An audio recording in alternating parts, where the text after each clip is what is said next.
মিশরের ঐতিহ্যবাহী আল আজহার বিশ্ববিদ্যালয়ে অধ্যয়নরত শিক্ষার্থীদের আখিরাতমুখী আমলী জীবন গঠনের আহ্বান জানিয়েছেন ছারছিনা দরবার শরীফের পীর মাওলানা মুফতি শাহ আবু নসর নেসারউদ্দিন আহমদ হুসাইন।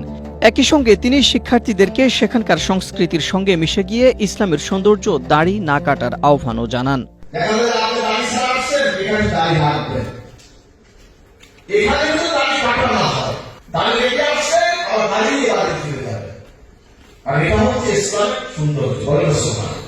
বৃহস্পতিবার মিশরের রাজধানী কায়রোর নাসর সিটিতে অবস্থিত বুর্জ আত তাদবিকিয়ানের গ্র্যান্ড কনফারেন্স হলে আয়োজিত এক আধ্যাত্মিক সংবর্ধনা ফিলিস্তিনি শরণার্থীদের মাঝে ত্রাণ বিতরণ ও দোয়া মাহফিলে তিনি এ আহ্বান জানান। আল আজহার বিশ্ববিদ্যালয়ে অধ্যয়নরত বাংলাদেশি শিক্ষার্থীদের সংগঠন ছারছিনা দারুস-সুন্নাত সোসাইটির উদ্যোগে এ অনুষ্ঠানের আয়োজন করা হয়। আল্লাহ বলেন, নিশ্চয়ই যারা আলেম তারা আল্লাহকে ভয় করে।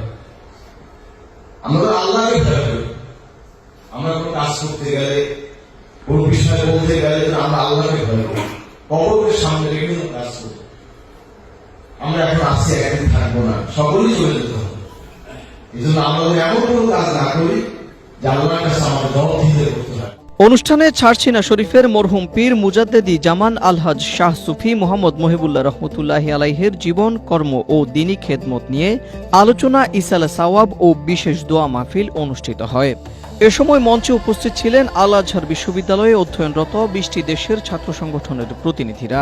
অনুষ্ঠানে বিভিন্ন সংগঠনের পক্ষ থেকে পীর সাহেবকে ক্রেস্ট, সম্মাননা স্মারক ও ফুলেল শুভেচ্ছা প্রদান করা হয়।